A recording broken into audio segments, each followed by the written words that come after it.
Dealing with Human Capital with Jason Knight is sponsored by Human Capital Strategies, the next best thing to know employees. Hey, Jason. Hey, John. Hey, Tom. How you doing today? Good, thanks. We understand you want to talk about some potential HR issues regarding social media. What's on your mind? Absolutely.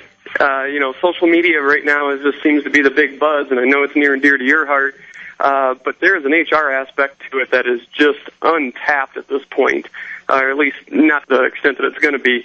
What if you have a new hire and, the new hire is coming to the meeting, the initial interview, all dressed up nice and everything. When they walk out the door, so many HR people are now going to Facebook and so forth to check out more information about this person as part of their background check.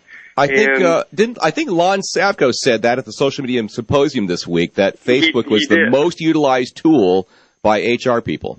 He did, exactly, and it is. I mean, it's just becoming rampant in the industry.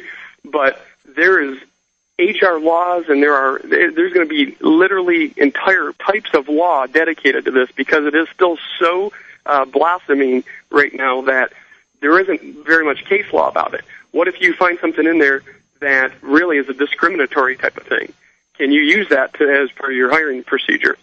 How would you know, though? Pardon me? How would you know that it was discriminatory? Well, Facebook has things about religion on there. It has things about race, etc. And obviously those are protected classes. So you can't utilize that information when you are making your hiring decision. There's one area that an HR person could potentially cause problems for themselves when dealing with it. Oh, I see. So they're opening themselves up to some possible litigation here. If they go to check out the Facebook page and there's all this personal information that they're not normally supposed to know about. Exactly. And the applicant says, well, you use this against me. And of course, he's got to prove it, right? They have to prove it, but it's also on the employer side to prove that they didn't, too.